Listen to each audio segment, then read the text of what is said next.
राधे राधे। श्रीमद् भगवद गीता के प्रथम अध्याय में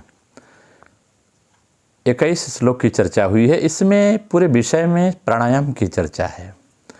प्राणायाम के विषय में योगी याज्ञवल्क्य जी महाराज कहते हैं कि प्राणायाम परा सर्वे प्राणायाम परायणा प्राणायामे विशुद्धाये ते यान्ति परमां गतिम प्राणायामद्रिते नाना तारकं नारकादिव संसारार्णवमग्नानां तारकं प्राणसंयमम्। प्राणायाम पारायण सभी साधक प्राणायाम के द्वारा विशुद्ध होकर के परम गति को प्राप्त करते हैं। प्राणायाम के अतिरिक्त नरक से त्राण करने वाला और कोई साधन नहीं है। भव सागर में डूबते हुए व्यक्ति के लिए प्राण संयम ही संसार सागर के तरने का उपाय है। गीता में योग साधना के विषय में बहुत सी बातें की गई हैं और योग शास्त्र में कहा गया है कि मूलाधार स्थिता कुंडलिनी शक्ति ही ब्रह्म शक्ति है। मूलाधार माने रीढ़ की अंतिम हड्डी जो नीचे गुदा द्वार के पास है, वहाँ पर ही ब्रह्म शक्ति रहती है। यही हमारा जीवन है। इसको बस में किए बिना ज्ञान भक्ति प्राप्त करके सारी चेष्टाएं व्यर्थ हो जाती हैं। जब कुंडलिनी शक्ति ब्रह्मद्वार का अवरोध कर सुख से निद्राभिभूत पड़ी हुई है, इसीलिए हमारा जीव भाव किसी प्रकार से नष्ट नहीं हो रहा है। विषय में लीन व्यक्ति भी शांत नहीं हो रहे हैं तथा मन की चंचलता भी दूर नहीं हो रही है। इसी कारण मन अशांत होकर भटकता है। योगाभ्यास के द्वारा इस कुंडलिनी शक्ति को चैतन्य करने से मनुष्य का जीवन सार्थक हो जाता है। हमारे देश में दीक्षा ग्रहण किए हुए सभी लोग अपने इष्ट देव का ध्यान और जप करते हैं, परंतु वे शायद नहीं जानते कुंडलिनी शक्ति ही उनके स्व इष्ट देवता के रूप में विराजमान हो रही है। तो मंत्र का जप केवल कान शब्दों से करना, जिह्वा से करना, उपांशवाद से करना ठीक नहीं होता। इसको अपरा परा पश्यंती बैखरी मध्यमा, ये जो स्थान है यहाँ अपरा परा से जप किया जाता है। तामिष्ठ देवता रूपाम सार्ध त्रिवलयान्विताम कौटि सौदामिनी भाषाम स्वयंभू लिंग वेष्टितम। कहीं उसे जागृत न करने से मंत्र यंत्र की सारी रचना व्यर्थ हो जाती है। इसलिए कुंडलिनी शक्ति को जगाना पड़ता है।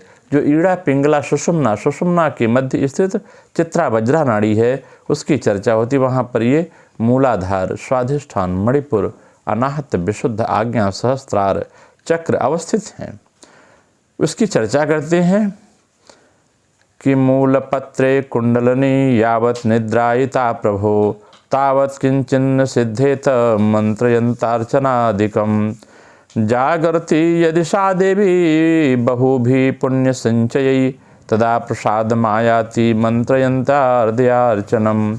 मूलाधार स्थित कुंडलिनी जब तक जागृत नहीं होती तब तक मंत्र जप यंत्र का अर्जन इत्यादि सिद्ध नहीं होता।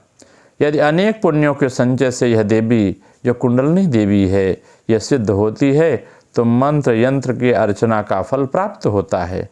इसलिए श्री भगवान ने अत्यंत गुह्य वाणी का पुनस्मरण कराया है। मन्मना भव मद्भक्तो मदयाजी माम नमस्कुरु मामे वैश्यसि सत्यम ते प्रतिजाने प्रियोषि में। गीता में इसकी चर्चा हुई है कि मेरा भक्त केवल मुझे भजे, मुझ में ही मन को रखो, मेरे ही यजन करो, मेरी ही क्रिया करो, नमस्कार करो, ओमकार की क्रिया करो। अ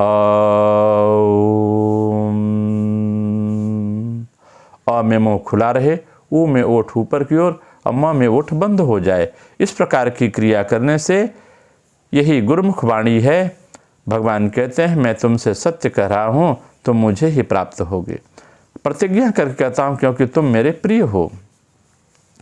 वास्तव में यह अंशभूत जीव जो है परमात्मा को सबसे अधिक प्रिय है, क्योंकि जीव ही उसके अत्यंत समीप है। उनकी सत्ता से सत्तावान हो रहा है। संसार मुखी होकर जो जीव उनसे न जाने कितने दूर हट गए हैं, उनको फिर उस परमात्मा से युक्त कर देना ही सर्वोच्च पुरुषार्थ है।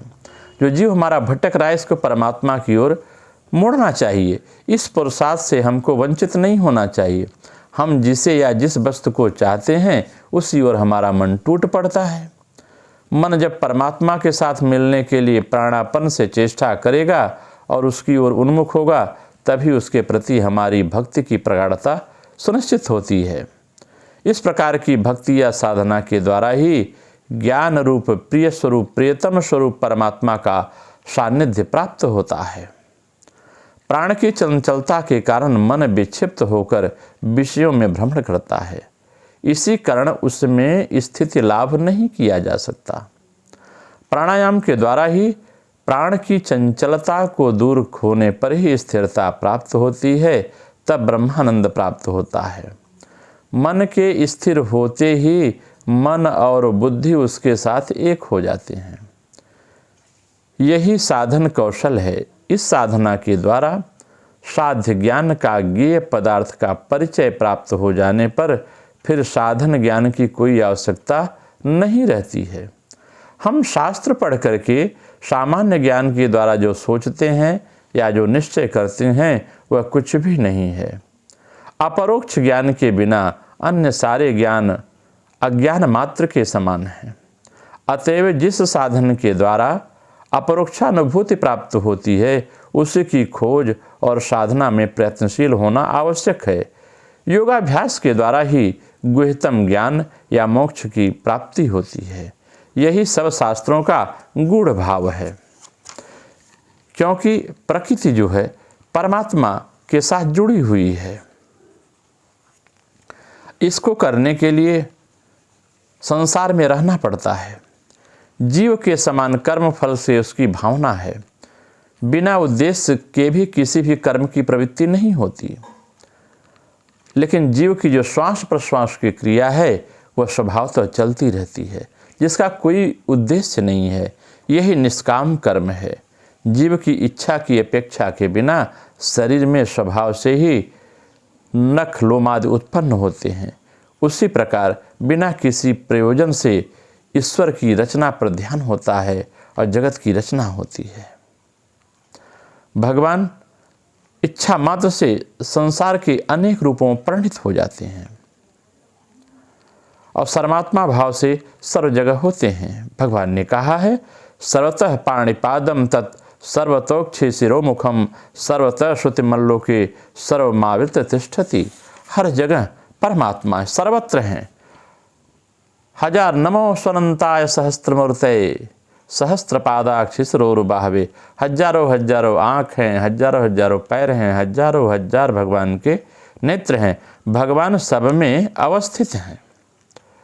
इसलिए सर्वत्र होकर के प्राणियों तथा लोक में सब स्थानों में व्याप्त होकर अवस्थित रहते हैं।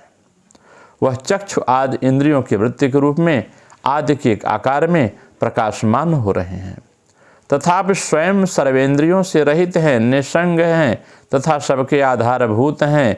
सत्व आदि गुणों से युक्त होकर भी सर्वगुणों के भोक्ता भी हैं। सारे जीव के भीतर और बाहर तरंगों के समान अवस्थित हैं।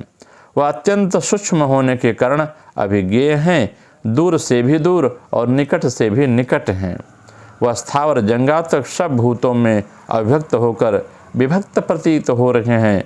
वही ज्ञेय पदार्थ स्थित काल में भूतों के पालक हैं। वही प्रलय काल में संहरता है और शिष्ट काल में वो पालन करता है। यही नाना रूपों में उत्पन्न होते हैं। श्री भगवान ने क्षर, अक्षर और पुरुषोत्तम तीन प्रकार के पुरुषों का उल्लेख किया है। क्षर अक्षर पुरुष के साथ सांख्य योग प्रकृति पुरुष का सादृश्य है।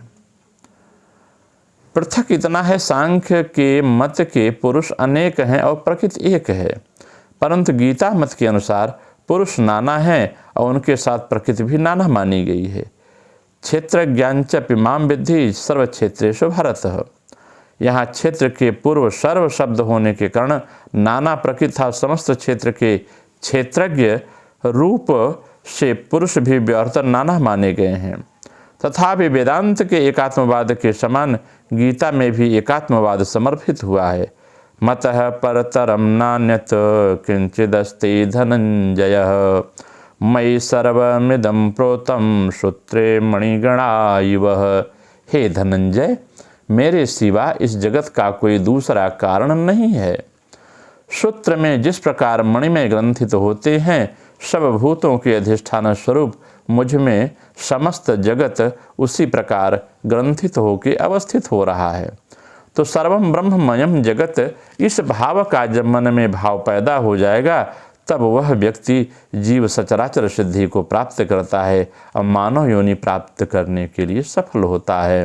तो देह धरे कर यह फल भाई, भजिय राम सब काम बिहाई। हे अर्जुन, भगवान कहते हैं जो अस्थावर जंगम का सब भूतों का बीज है वह मैं ही हूँ। ऐसा कोई चराचर जगत में प्राणी नहीं है जो मेरे बिना रह सके। इसके द्वारा सब कुछ ब्रह्म है। सर्वम खलविदम ब्रह्म, यह श्रुति कहती है। फिर आगे की कथा की चर्चा हम कल करेंगे। नमो नारायण। राधे राधे। आप